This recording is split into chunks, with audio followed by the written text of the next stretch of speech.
Muchas gracias. Empezamos con la ponencia Jugabilidad y Accesibilidad en Videojuegos. Ponente ingeniero Víctor Manuel Peñeñori, Universidad San Buenaventura de Cali. Muchas gracias. Muchas gracias. Muy buenas noches al público que está aquí. Sabemos que estamos un poco tristes por lo que sucedió con Colombia, ¿sí o no? Pero bueno, como dicen por ahí, esas son las reglas del juego. Alguien tiene que ganar y alguien tiene que perder. Y esta vez nos tocó a nosotros.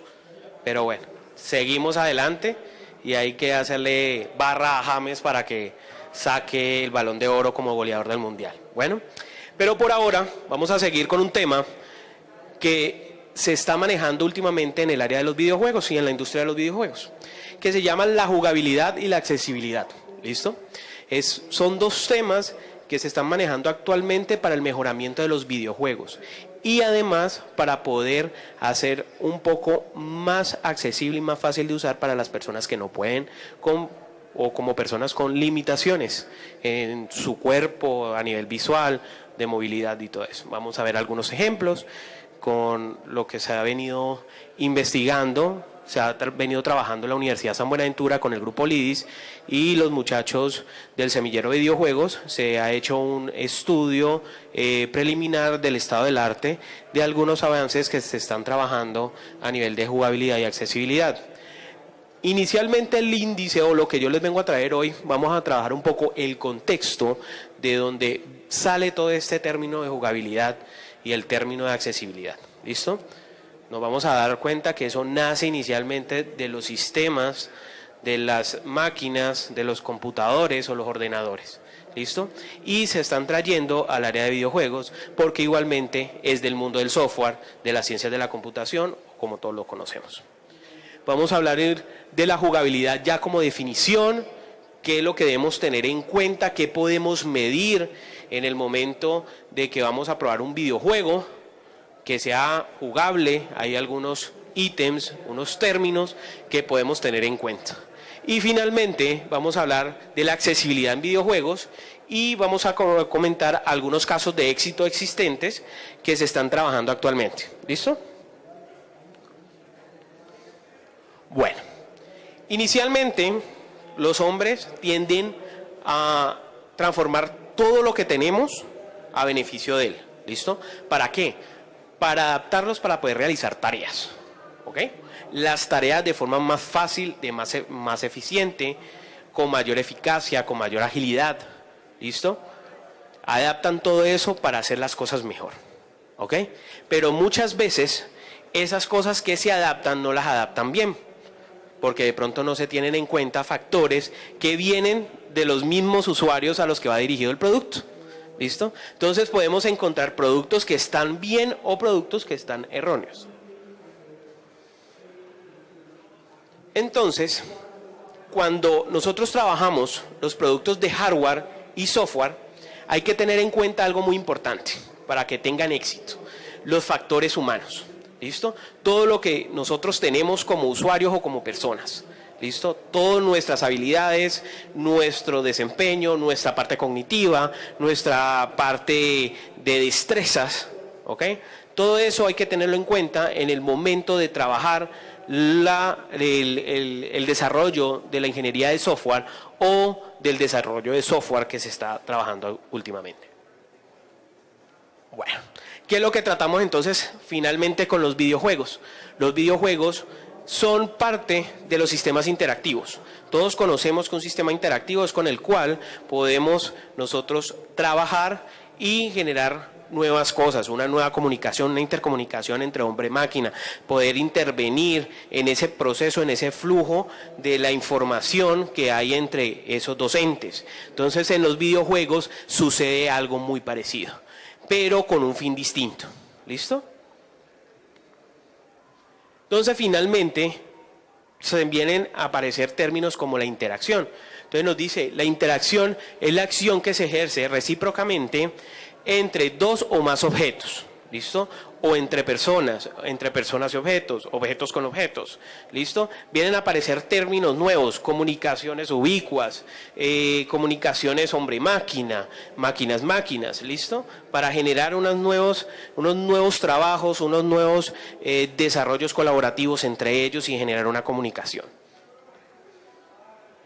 Entonces, ¿de dónde nace eso? ¿O de dónde empieza a manejarse el término de interacción ya como una disciplina? Desde la interacción humano o computadora o lo que se conoce en Europa, la interacción persona-ordenador. ¿Listo? La interacción persona-ordenador nace como una disciplina, el cual lo que hace es trabajar, investigar sobre los avances que se pueden hacer para desarrollar nuevos diseños, nuevos software que sirva o que sea más eficiente o más fácil de usar. ¿Listo? Eso es lo que empieza a trabajar la interacción persona-ordenador. La interacción persona-ordenador nace realmente cuando empieza desde mucho antes, en la revolución industrial y en las guerras mundiales, empiezan a verse que el usuario o la persona que va a utilizar estas máquinas o estas armas necesitan ser adaptadas para esas personas para poder ser utilizadas mejor. Entonces, todos esos conceptos que nacen desde las guerras mundiales y de las guerras civiles que existieron en diferentes países, entonces traen todo esto, también esos conocimientos, hacia la parte de la computación. ¿Listo? Empezar a hacer cosas más fáciles de usar, que sean dedicados a los humanos y que puedan afectar la comunicación. Este es un pequeño diagrama que se puede conseguir en cualquier parte sobre la definición o cómo es el trabajo, el flujo del estudio de la interacción persona-ordenador. ¿Listo? Esto tiene punteros, ¿sí? Entonces tenemos la persona en el lado izquierdo de la pantalla y tenemos el computador al lado derecho. Hay un flujo de comunicación, hay un lenguaje, hay dispositivos de entrada, dispositivos de salida, hay partes ergonómicas que se estudian, toda la parte de uso y contexto de lo que se está manejando y todo lo que tiene que ver con la parte de los procesos de desarrollo del software para que estas dos cosas funcionen bien y se puedan comunicar y este le entienda a este y este le entienda a este. ¿Listo?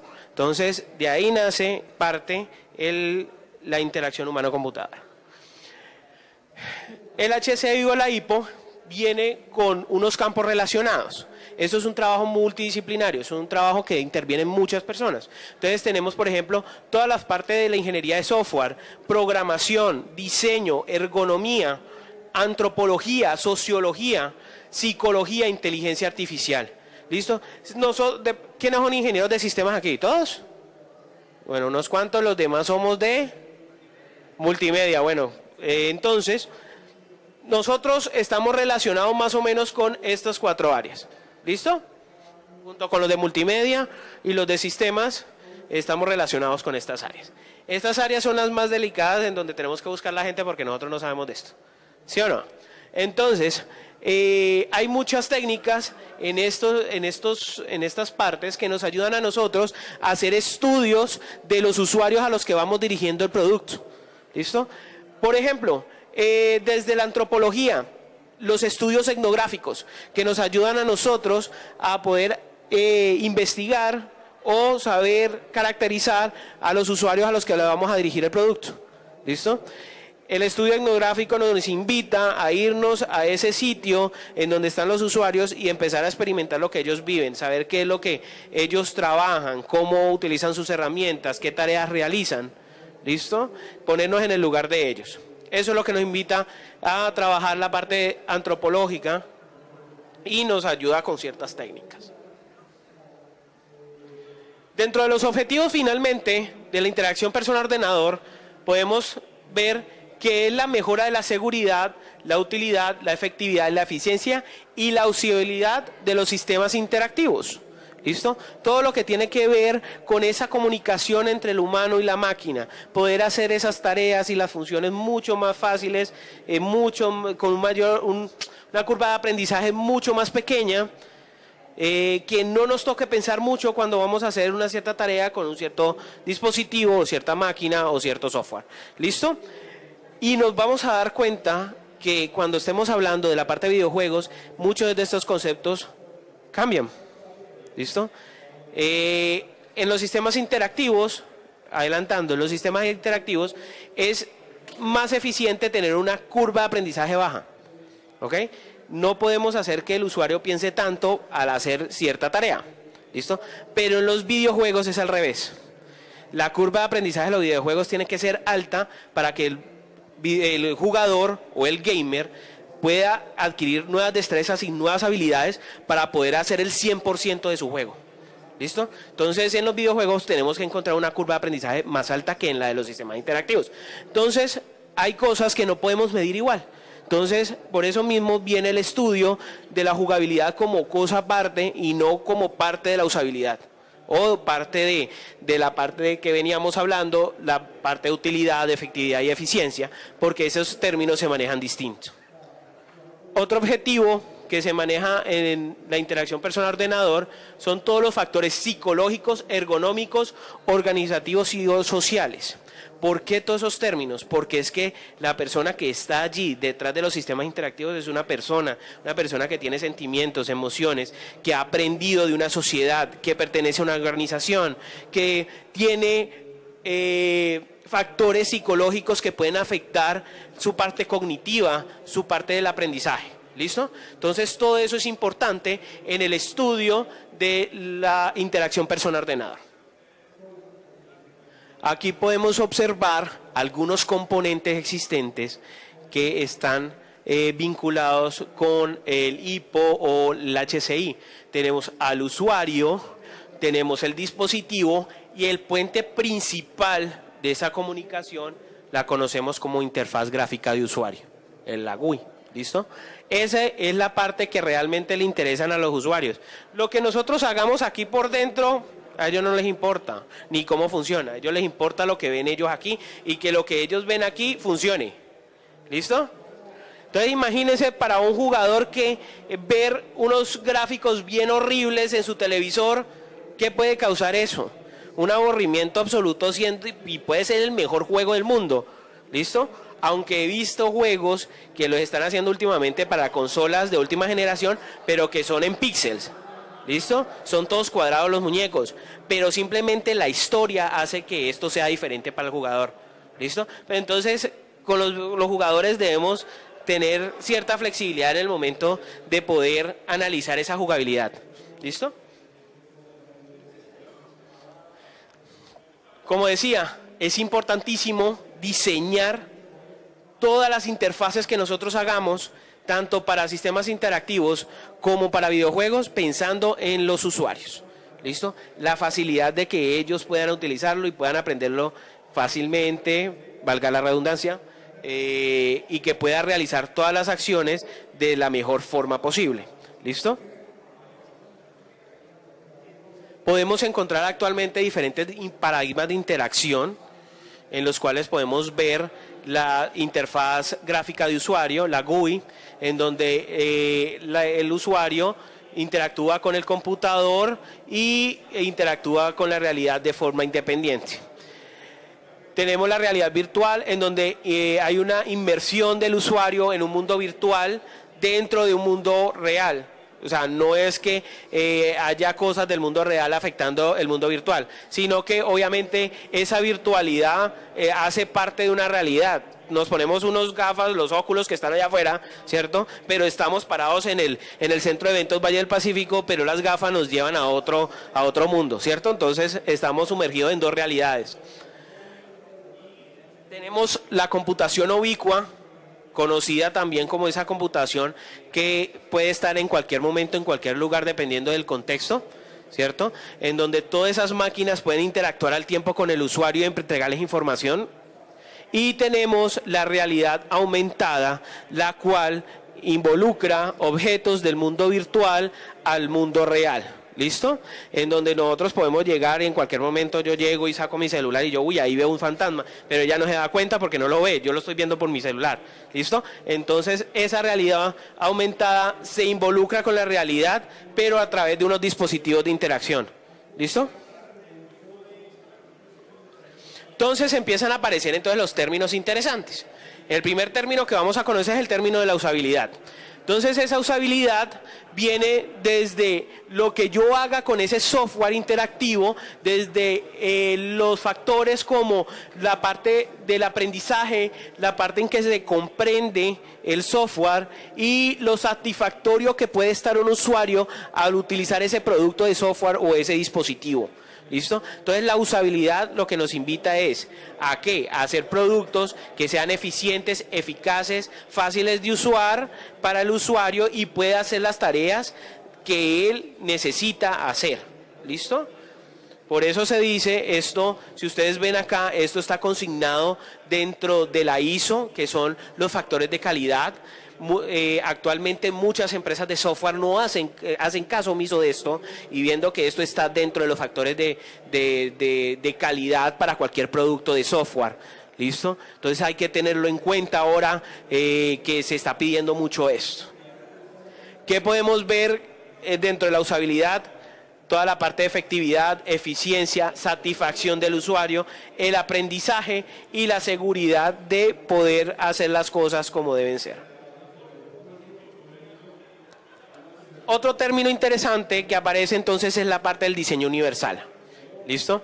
El diseño universal o accesibilidad es el diseño de todo sistema interactivo o producto interactivo, el cual pueda ser utilizado por cualquier persona sin importar su condición, su limitación. ¿Listo? Últimamente estamos trabajando más hacia la vinculación o la inmersión de este tipo de personas al mundo tecnológico, porque ellos también hacen parte de nuestro mundo y necesitan acceder a ese tipo de información. Personas que no acceden a la información fácilmente, pues pobremente van a conocer el mundo que los rodea, ¿listo? Entonces hay que facilitarles ese mundo. Entonces el diseño universal nos invita a eso.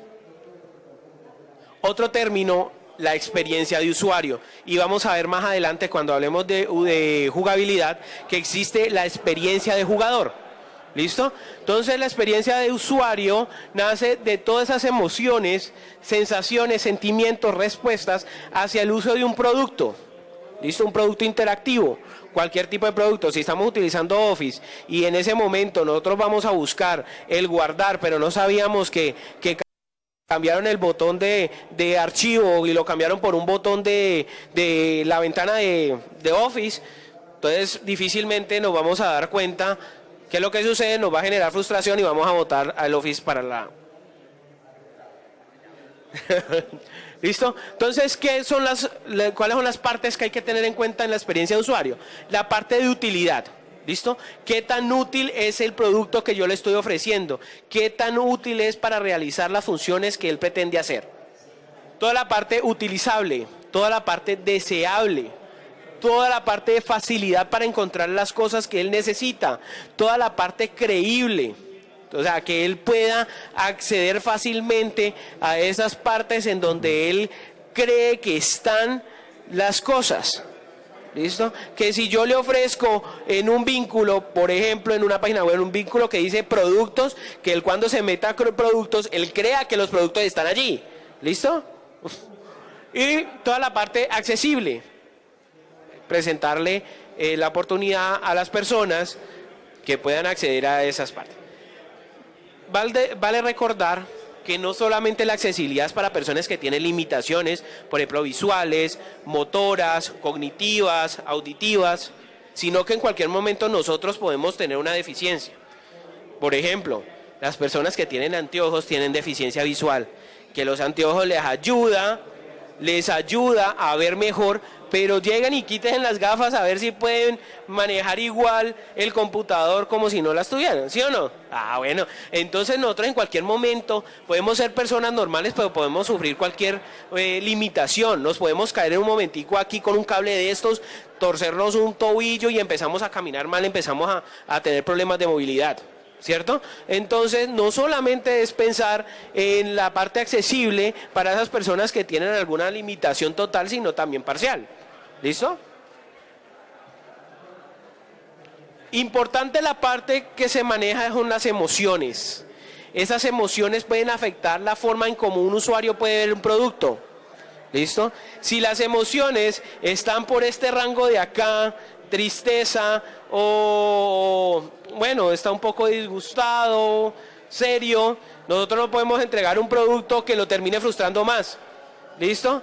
Nosotros tenemos que facilitarle la vida, tenemos que motivarlo a seguir utilizando nuestro producto. Y eso se va a vivir mucho en los videojuegos. ¿Listo? Nosotros no podemos llegar y de pronto, como hoy perdió Colombia, listo, perdió Colombia, ahorita nos vamos a ir a jugar allá en la arena Meléndez y empezamos a jugar LOL y empezamos a perder.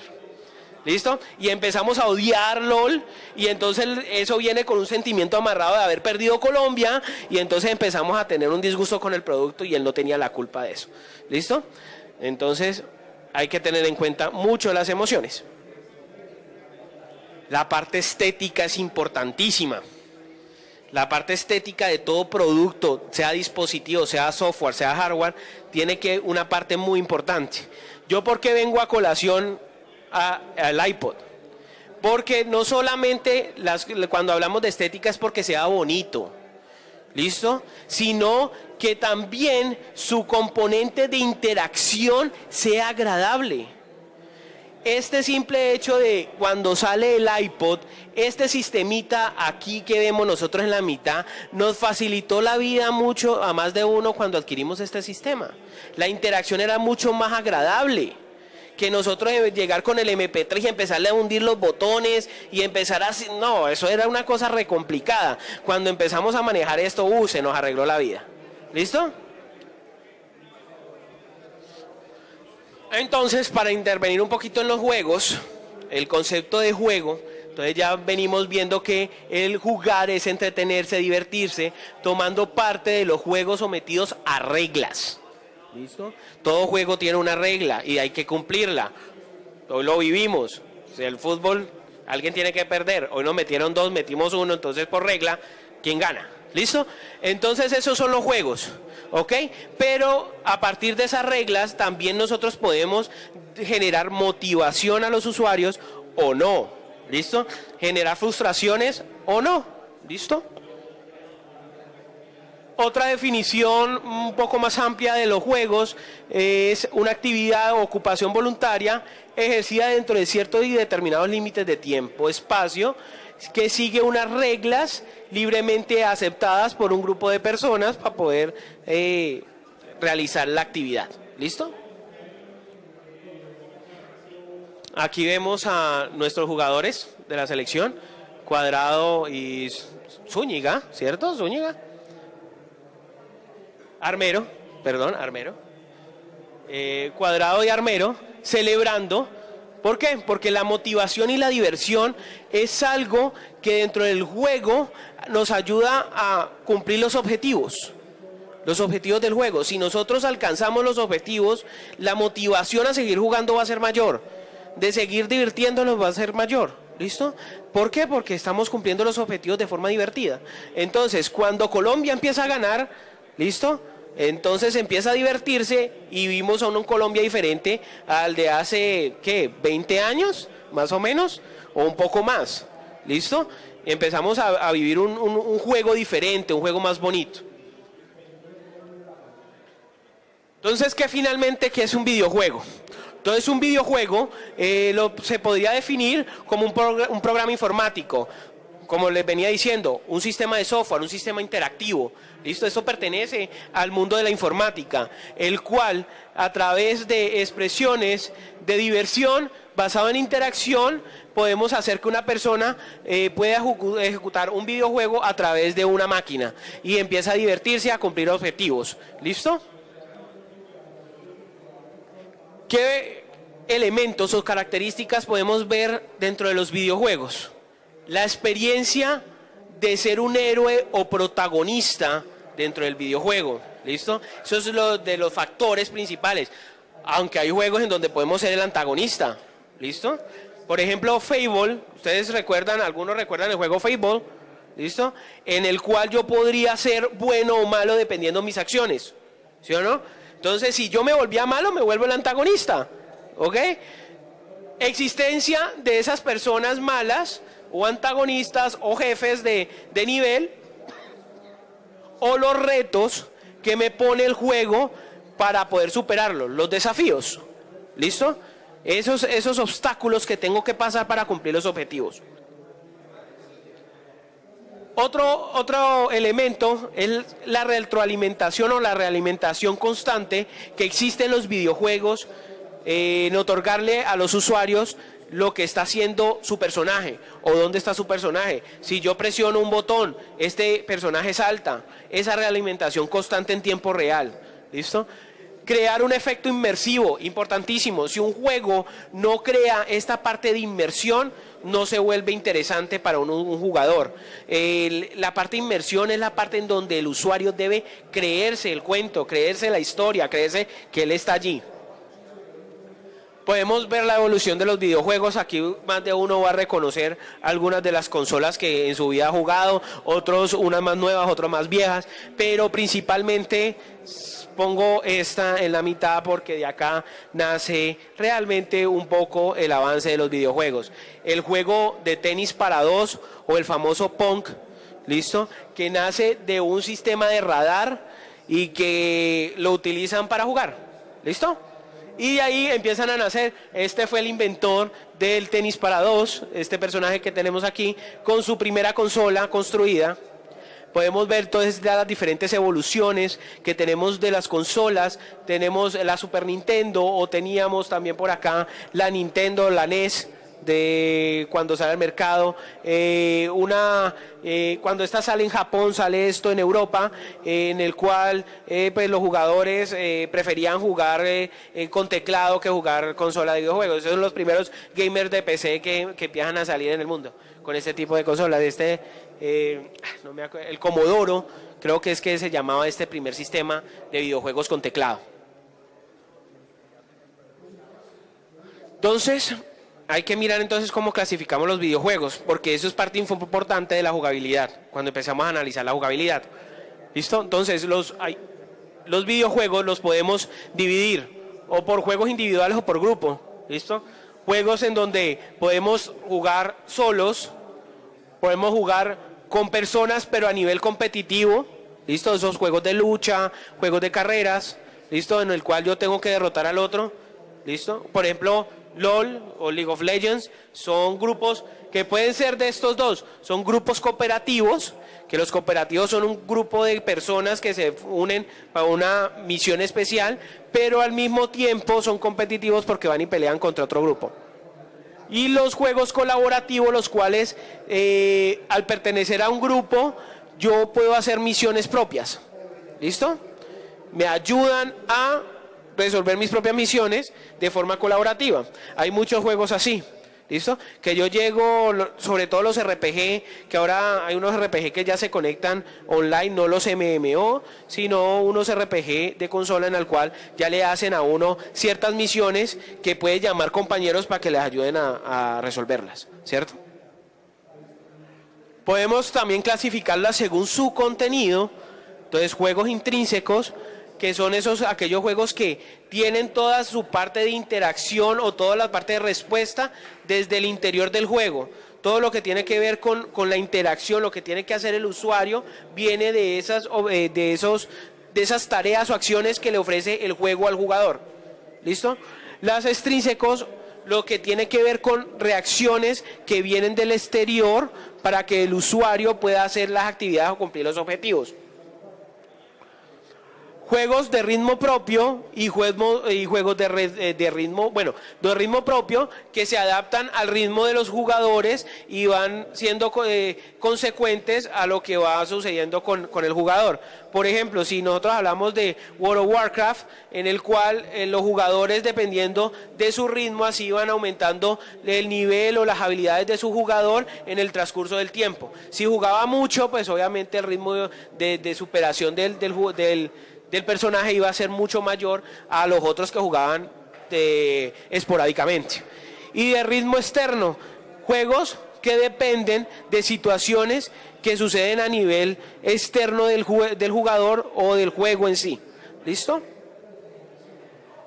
Clasificación según el género estos ya los conocemos y somos o hemos estado inmersos en el mundo de los videojuegos. Según el género tenemos acción, aventura, RPG, los MMO, los FPS, los juegos de estrategia, simulación, juegos educativos sobre entrenamiento mental, ahorita que se están volviendo muy comunes ahorita con este juego Preguntados, que se están volviendo ya muy, de este tipo de juegos muy exitosos, basados en un juego muy sencillo que se llama El Sábelo Todo, que teníamos nosotros en nuestras casas, el juego de mesa, ahora lo han ya, son las cosas que uno dice, bueno, yo por qué no se me ocurrió llevar ese juego al dispositivo, ahora este argentino está tapado en plata, por publicidad, porque él vende publicidad, no cobra el juego, ¿cierto? Deportes, musicales, plataformas y juegos mixtos en los cuales nosotros podemos tener en un juego diferentes géneros que se pueden encontrar aquí. ¿Listo? Y para salir ya a finalizar la parte del contexto, entonces tenemos el desarrollo de los videojuegos. Normalmente el desarrollo de los videojuegos se parte en 3 fases o en 3 etapas de desarrollo, en los cuales tenemos la preproducción, que es toda la parte del concepto del juego, donde hacemos la historia, la parte del gameplay, las reglas, los objetivos, los personajes, las escenografías, cómo van a ser, cómo se van a vincular los objetivos con la historia de los personajes, como si hay varios personajes, como su psicología, su psiquis o su personalidad se puede conjugar para resolver problemas distintos. ¿Listo? Llega toda la parte de producción en la cual hacemos el diseño y la implementación de todo lo que habíamos hecho en la parte de preproducción. ¿Listo? Hacemos en esta parte de producción las pruebas alfa y beta, en la cual la parte de jugabilidad y accesibilidad se evalúan en estas etapas. ¿Listo? Y finalmente la parte de lanzamiento, en el cual nosotros pues ya entregamos el producto final empaquetado. ¿Ok? Entonces pasamos a la parte de la jugabilidad. Entonces algunos autores dentro del estado del arte de la jugabilidad, desde el 2009 más o menos, 2008, 2005 empiezan a aparecer esos términos. Entonces por acá Nick y otros autores nos dicen que es aquello que hace el jugador en el juego, la parte de jugabilidad. O otros autores dicen, se refiere a todo lo que todas las experiencias de un jugador durante la interacción con ese juego o con ese sistema interactivo. Otros autores nos dicen, aquello de un juego es fácil, divertido de usar, poniendo énfasis en el estilo interactivo, en la calidad del gameplay, estado afectado por la usabilidad, la narrativa e historia, la intensidad interactiva y grado de realismo. ¿Listo? Entonces empiezan a aparecer ya términos que nosotros veníamos ya manejando al comienzo de la charla. Por ejemplo, la parte de usabilidad. ¿Listo? Otro autor nos dice por acá, es el conjunto de propiedades que describen la experiencia del jugador ante un sistema de juego determinado, cuyo principal objetivo es divertir, entretener de forma satisfactoria y creíble, ya sea solo o en compañía. ¿Listo? Entonces, si nos recordamos por allá, entonces los términos de experiencia de usuario empiezan a aparecer aquí, los términos de satisfacción empiezan a aparecer, los términos de entretenimiento, el término del sistema de juego, empiezan a aparecer los términos que veníamos hablando desde el comienzo, en el contexto. ¿Listo? Entonces empiezan a tomar sus nombres propios, experiencia de jugador, jugabilidad, ¿listo? Accesibilidad en videojuegos. Entonces, como venía diciendo, comparando la parte de la experiencia de usuario desde los objetivos de la usabilidad y comparándolas con la de la jugabilidad, podemos ver que si nosotros en un sistema interactivo vamos a realizar una tarea eficiente, en la parte de un videojuego vamos a entretener el máximo tiempo posible.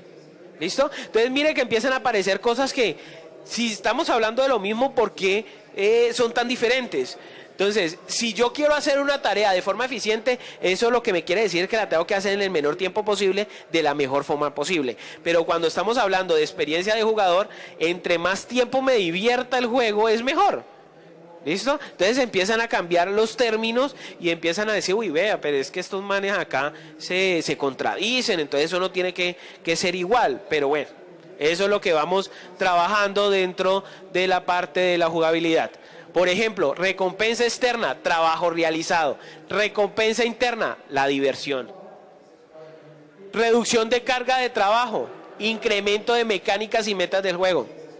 Si yo acá en los sistemas interactivos, yo hago más fácil la aplicación o el servicio que yo estoy haciendo, acá si yo hago un juego que es que tiene pocos retos, que es muy fácil de jugar, yo como gamer no lo voy a jugar. Pero si nos vamos para el mundo de sistemas interactivos, me va a parecer mejor hacer el uso de un programa que sea más fácil de usar. ¿Listo? Entonces empiezan a aparecer este tipo de contradicciones. Empiezan a aparecer comparaciones entre software de escritorio y software de entretenimiento. Estos autores que ven ustedes acá, Siderman, Nielsen, Rus y Hornogren, empiezan a trabajar ciertas heurísticas o principios de los que debemos tener en cuenta. Desde el mundo del sistema interactivo, estos 10 heurísticas son famosísimas. Estas las 10 heurísticas de Nielsen. Si ustedes ponen 10 heurísticas de Nielsen en Google, les aparecen las 1000 búsquedas.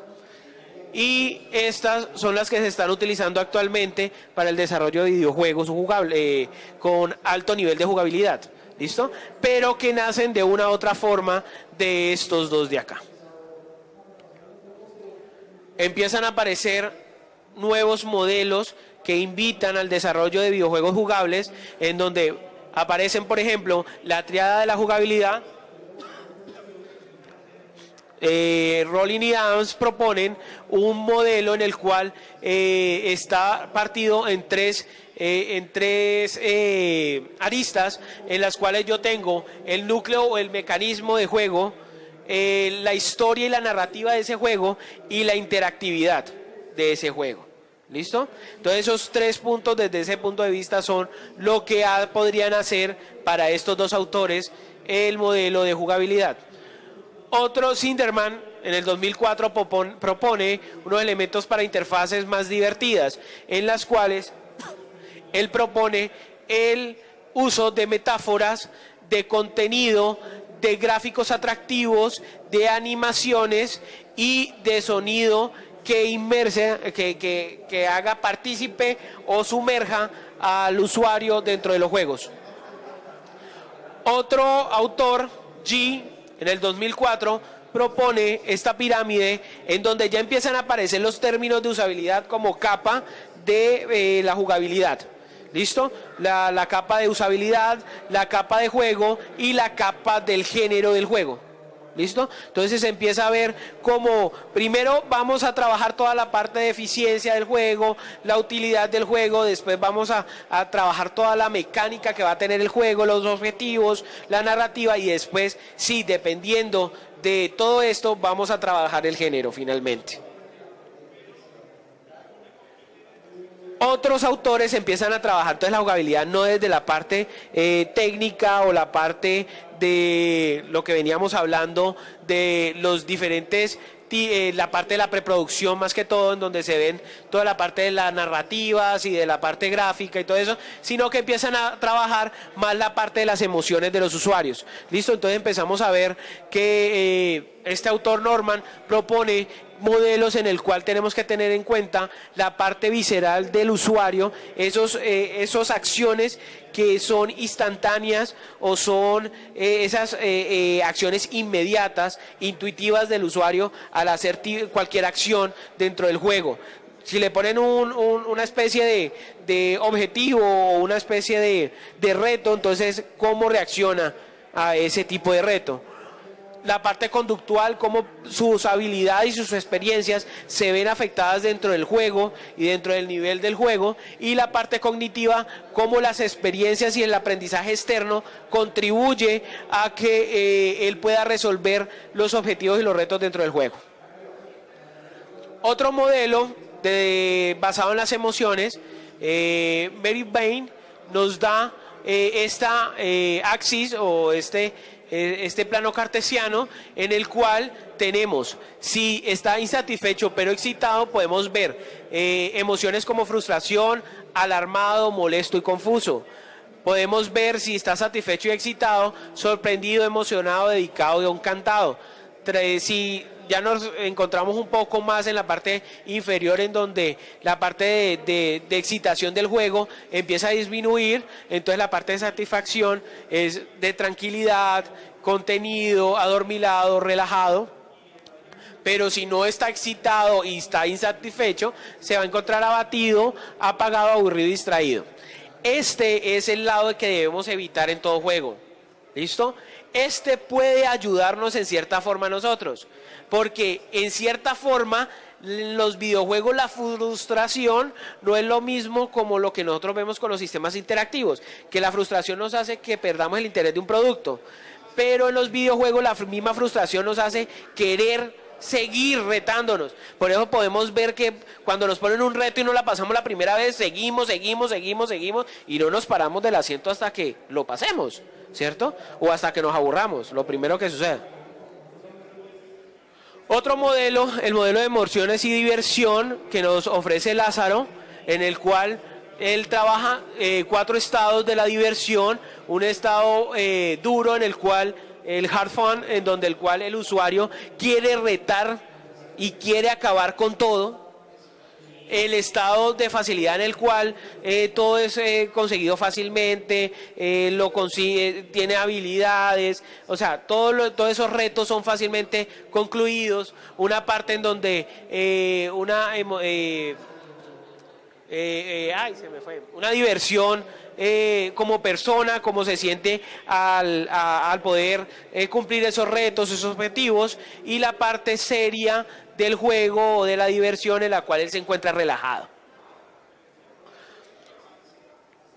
Otro autor nos dice por acá que nosotros tenemos que tener en cuenta el equilibrio que debe existir entre la ansiedad y el aburrimiento en los videojuegos. Nosotros debemos no debemos salirnos, dentro de estas dos líneas que están aquí, dentro del flujo del videojuego o del juego que estamos ofreciendo. No puede ser que un juego pueda generar mucha ansiedad, porque puede generar demasiada frustración y puede hacer que de pronto ya pierda los estribos el jugador, o que sea demasiado aburrido y finalmente también ocasionemos lo mismo.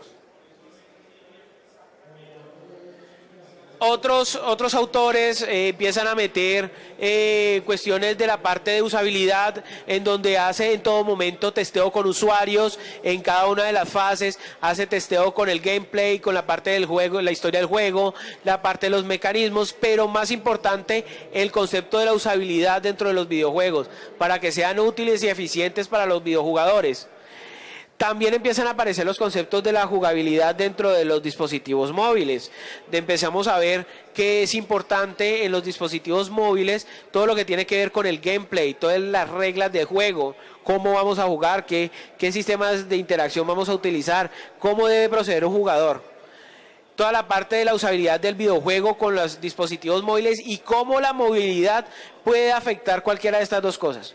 Porque no es lo mismo que yo esté sentado con mi dispositivo móvil jugando a que yo esté en un bus con el mismo juego jugando lleno, ¿sí o no? Y que no tengamos una buena recepción de los datos móviles del celular.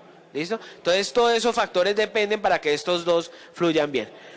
Otros por acá, Cornonen nos dice por acá también para los dispositivos móviles que es importante todo lo que tiene que ver la interacción que existe con el dispositivo móvil, pero dependiendo como eje principal el gameplay o las reglas de juego, la parte de usabilidad y movilidad que veíamos acá en este modelo de acá, todo lo que tiene que ver con la parte de software de la aplicación y todo lo que tiene que ver con la plataforma que me ofrece la aplicación. Entonces finalmente decimos, entonces, ¿la jugabilidad realmente es igual que la usabilidad? Entonces, obviamente, nos damos cuenta que no. La usabilidad hace parte de la jugabilidad, pero no es todo. Pero tampoco podemos referirnos que la jugabilidad sea solamente la diversión del juego. ¿Listo? Hay factores que entre los dos debemos cumplir para que el juego sea exitoso.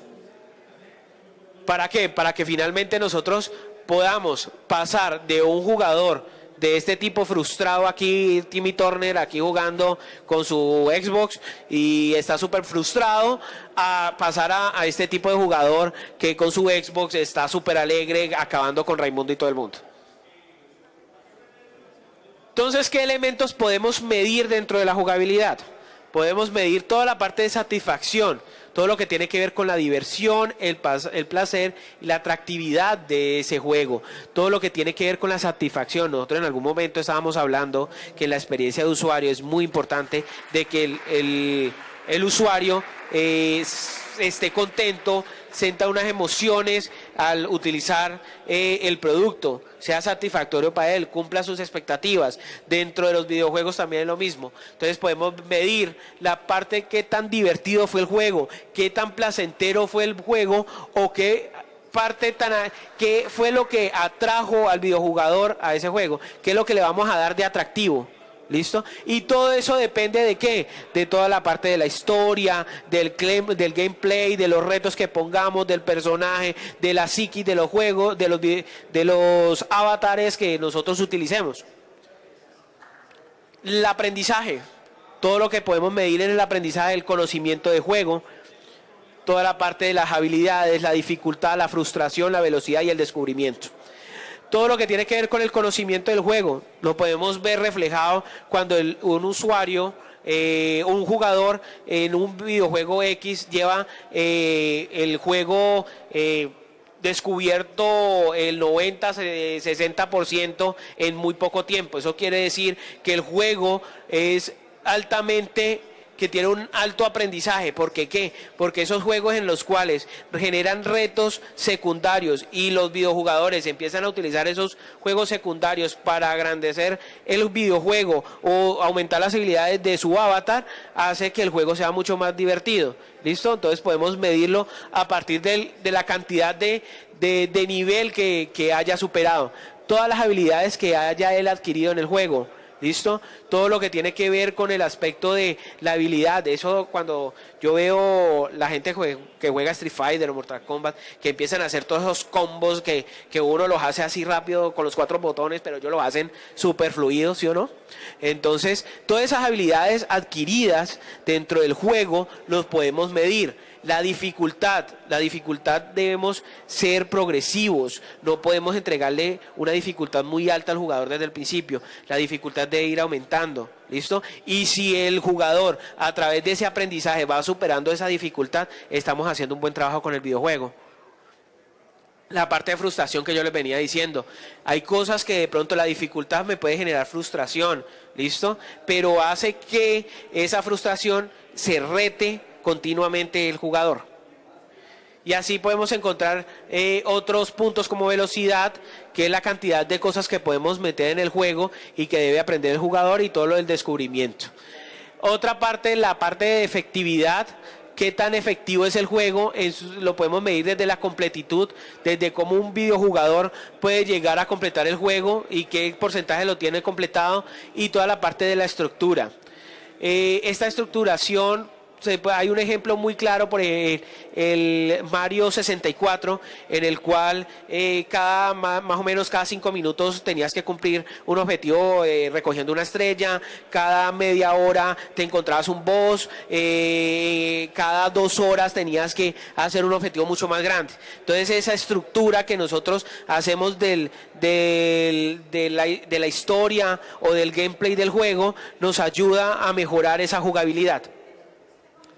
La parte de inmersión, lo que yo les decía, cómo hacer que el juego haga o le cambie esa psiquis al jugador y haga que se crea que él está metido en el juego. ¿Listo? Nosotros podemos medirlo desde la parte de cantidad de conciencia tenga el jugador mientras está jugando de su mundo real.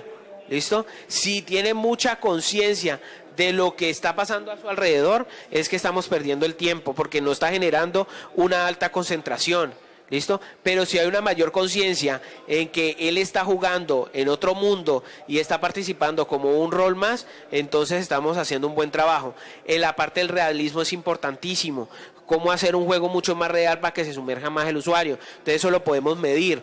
La destreza que pueda tener ese usuario, la cercanía sociocultural, todas las cosas que él viene del mundo real, que las pueda utilizar en ese mundo virtual. ¿Listo? La motivación, qué tan motivado podemos encontrar al jugador, desde la parte de la estimulación, la curiosidad, la automejora, la diversidad, la parte de la emoción, reacción, conducta, atracción sensorial y la parte de socialización. Ahora últimamente que encontramos estos juegos de rol, MMO, en el cual podemos hacer juegos en línea y podemos participar con diferentes personas y esa comunicación entre esas personas y cumplir objetivos, podemos medirlo. Ahora pasamos al término de accesibilidad. Entonces, como veníamos diciendo, desde los sistemas interactivos la accesibilidad es poder ofrecer, en el caso de los videojuegos, ofrecerle a esas personas con limitaciones poder divertirse a través de los videojuegos. ¿Listo? Más o menos el 50% de la población de Estados Unidos, que son más o menos el 74.2 millones de personas, dicen que se benefician de esos mecanismos de accesibilidad de la parte informática. O sea, ya con sistemas más accesibles pueden hacer uso más de los sistemas interactivos para poder encontrar información o para poder trabajar. Ya podemos encontrar personas con discapacidades que ya trabajan en oficinas y pueden acceder fácilmente a sus computadores gracias a estos sistemas. Pero, ¿qué pasa? Muchas empresas tienen una prioridad baja en la empresa de los videojuegos, una prioridad baja en este sentido.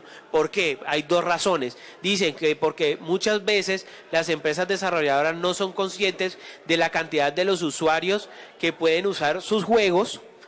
¿Listo? Solamente se dedican a hacer juegos para personas que tienen sus 5 sentidos totalmente normales, pero no cuentan que también existe una gran cantidad de personas que no los tienen. ¿Listo? Que también puede ser factores de entrada. Y otra razón, porque son concebidos para jugarlos de una manera determinada, por lo tanto están diseñados para un tipo concreto de jugador. ¿Listo? Dependen del tipo de jugador al que vamos dirigidos. ¿Listo? Los jugadores con discapacidad representan más o menos un 25% de los jugadores potenciales, más otros que tienen alguna dificultad y que pueden ser mucho más felices al utilizar los videojuegos accesibles. ¿Listo? Tenemos este personaje aquí, es un jugador de League of Legends que está en este momento dentro de la Liga Diamante de League of Legends y no tiene manos, juega con sus pies. ¿Listo? Tiene un teclado el cual lo maneja con los dedos de los pies. ¿Listo? Y está en la Liga Diamante, que es una de las ligas de más alto nivel en este tipo de juego. ¿Listo? Por acá les voy a mostrar un video.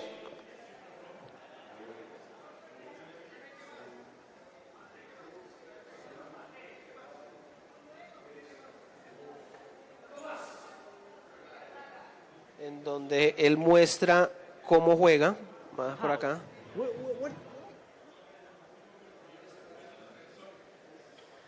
Miren acá.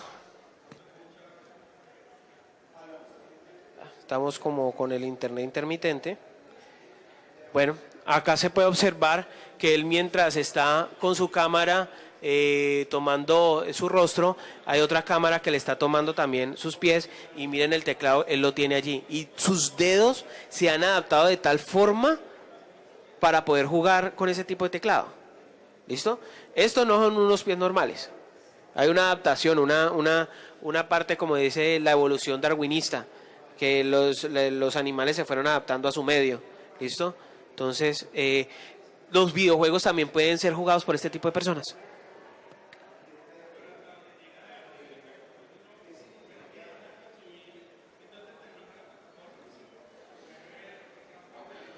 Entonces, ¿qué tipo de limitaciones podemos encontrar? La parte visual, la parte auditiva, la parte de movilidad, la parte cognitiva y una persona normal que pueda tener cualquier tipo de discapacidad parcial. ¿Listo?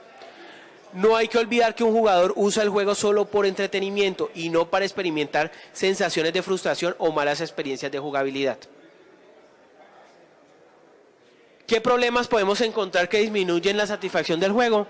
La imposibilidad de seguir un argumento histórico. ¿Por qué? Porque de pronto no tienen subtítulos o para una persona ciega de pronto hay juegos que no tienen audio que siguen de pronto la historia del juego. Por ahí hay el juego este de espadas, ¿cómo se llama? Soul Excalibur. La historia toda es en imágenes y con subtítulos, pero no tiene audio. muchas veces. Entonces, muy posiblemente las personas que son ciegas no pueden acceder a conocer la historia. ¿Listo? Imposibilidad de completar un puzzle o una tarea. Imposibilidad de saber cómo se debe jugar un juego. Imposibilidad de usar un hardware adaptado. ¿Listo? Por ejemplo, lo que veíamos, este personaje que le tocó adaptar un hardware para poder seguir jugando. El personaje del juego es matado continuamente y esto genera un insulto para ese jugador que tiene esa limitación. ¿Listo? Entonces hay que generar ciertas flexibilidades en cada una de estas cosas que le ayuden a tener una mejor experiencia de jugador. ¿Qué podemos nosotros utilizar como alternativas? El uso de los subtítulos, la presentación estándar de texto. En el computador nosotros podemos utilizar los diferentes tamaños de letras para personas que tengan dificultad visual o que tengan algún tipo de dislexia. ¿Listo? También las consolas de videojuegos ya vienen también con el cambio de este tipo de textos. Presentación de contenidos por voz, métodos de navegación alternativos, personalización de los controles, esto es importante, no todos los usuarios son expertos, entonces qué chévere sería que yo pudiera jugar Mortal Kombat o Street Fighter y yo pudiera decir, para el combo de la Fatality yo hunda el triángulo nomás, qué cosa tan divertida, ¿sí o no? Y no hacer ese poco de combos que yo tengo que hacer para poder sacar una Fatality. Mejores tutoriales y ayudas automáticas, uso alternativo de hardware especial, precisión dinámica de la acción del juego. Interfaz de usuario y presentación gráficas adaptables, que se adapten al jugador, a sus preferencias, a sus limitaciones. Esquemas de colores adaptables. Hay personas que tienen problemas visuales, pero dependiendo del color, ¿listo? Hay personas que no ven un tipo de color. ¿Ok? Entonces hay que adaptarlos a hacer esas interfaces adaptables. Modos de alto contraste. A veces que vemos juegos demasiado oscuros y poder contrastar el brillo, poder aumentarlo para poder ver los diferentes objetos. Ficheros de sonidos alternativos, sonares, que son los radares, el GPS, brújulas de sonido, orientación directa, eliminación del motor 3D. Para algunos juegos, por ejemplo, para una persona ciega, ¿qué le importa si está el juego en 3D o en 2D, sí o no? Entonces, poder eliminarlos. Reconocimiento de voz, ¿listo? Para poder jugar. Algunos casos de éxito que se pueden encontrar son, por ejemplo, hay una versión de Transformers, del juego de Transformers, que dentro de su gameplay utilizan elementos como el radar sonoro para poder encontrar diferentes objetos dentro de la pantalla sin necesidad de estarlos buscando. Tiene diferentes sonidos que yo puedo interpretar dependiendo en dónde está ubicado. O sea, él utiliza una especie de holografía, bueno, hay un término en la parte de sonido que es parecido al audio 3D, más precisamente, en el cual yo, dependiendo de dónde viene el sonido, yo puedo decir, está en la derecha, en la izquierda, está detrás, adelante. El Lifeline, que es un juego todo controlado por voz. Entonces yo le digo, él reconoce más o menos 5.000 palabras y más de 120 frases en las cuales yo le puedo decir al personaje, haga esto, haga aquello, ¿listo? Papasangre, un juego de dispositivos móviles muy divertido. Ahora salió Papasangre 2, en la cual simplemente a través de unos audífonos yo lo conecto a mi dispositivo móvil y todo es una historia hecha por audio y yo puedo mover el dispositivo móvil como yo si estuviera caminando dentro del mundo, pero yo no veo nada en la pantalla. Está totalmente oscuro, la pantalla es negra, como una brújula. Esta brújula que está aquí es una brújula y aquí están como los elementos, las manos o los pies para caminar o para girar con los giroscopios y todo este tipo de cosas. Last Door es un videojuego el cual incluyó dentro de sus características el poder cambiar el tipo de letra para poder saber qué objetos son los que yo estoy observando y le aparecen las características para las personas con dificultades visuales. Y un Real 4, tiene dentro de sus características las personas que tienen problemas con la parte monocromática o la de algunos colores en el manejo del juego. ¿Listo? Para generar una experiencia mucho más cómoda para los jugadores que tienen problemas con los colores. ¿Listo?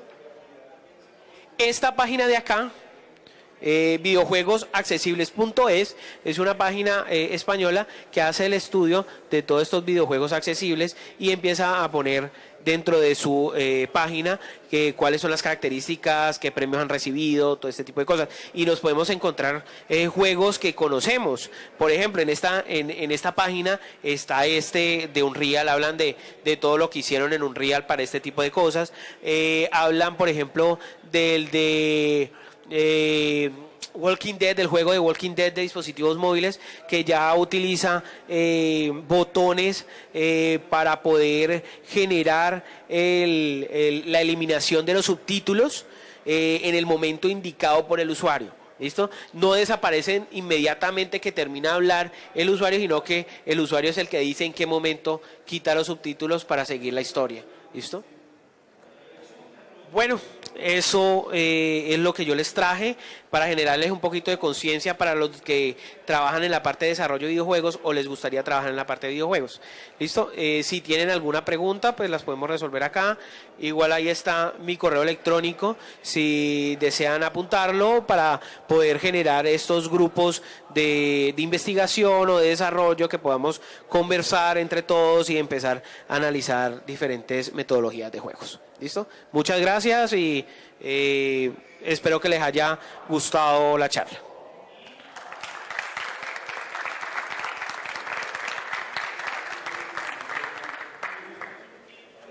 ¿Alguna pregunta? ¿Todo quedó muy claro? Bueno, tú nos hablas de unos conceptos que se trocan, como la parte de diseño en la experiencia de usuario, en la parte de diseño y en la parte de jugabilidad. Entonces quisiera saber yo, cuando voy a crear ese videojuego, ¿cuál sería el orden en el que me basaría? Si primero me pongo en la parte de diseño o jugabilidad, que necesita más retos, o usabilidad, ¿cuál?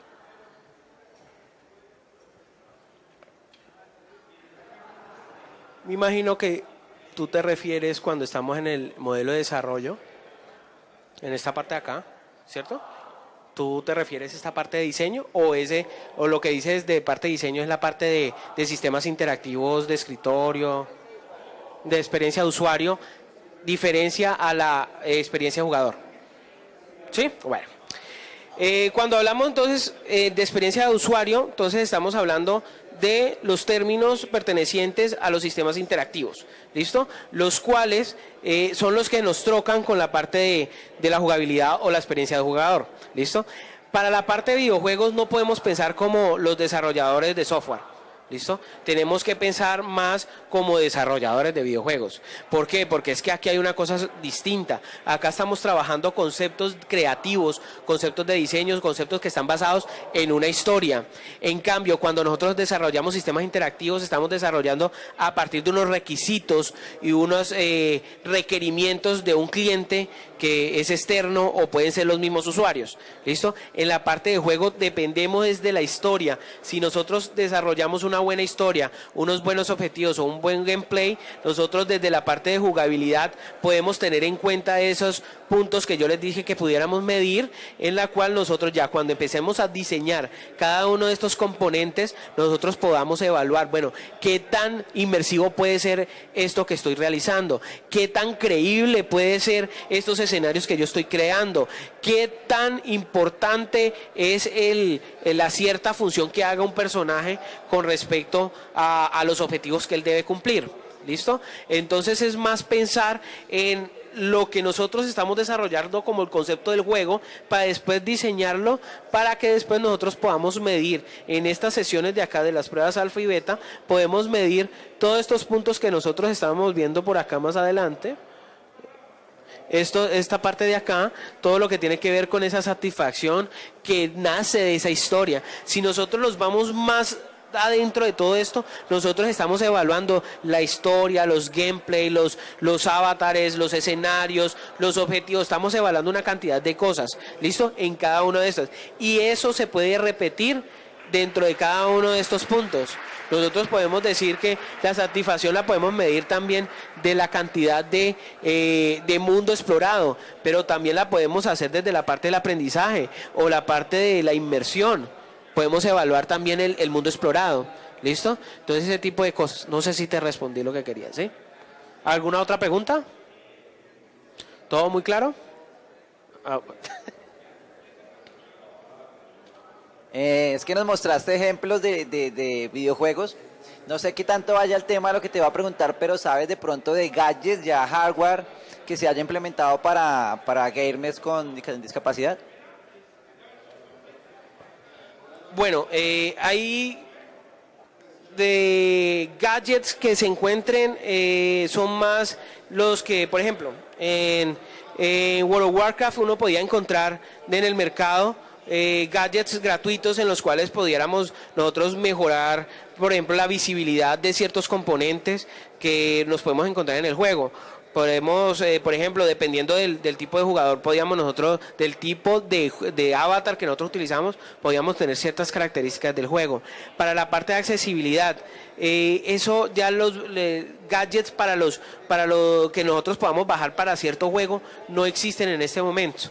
¿Listo? Nosotros podríamos hacerlo, ¿ok? Pero en sí el juego ya debería tener inmerso esa parte de la accesibilidad, ya tendría que venir con él, porque ustedes saben, los videojuegos, a pesar de que hay videojuegos abiertos, hay mucho del mercado que son videojuegos propios de ciertas casas, y poder entrar a modificar algo de ese juego es muy difícil.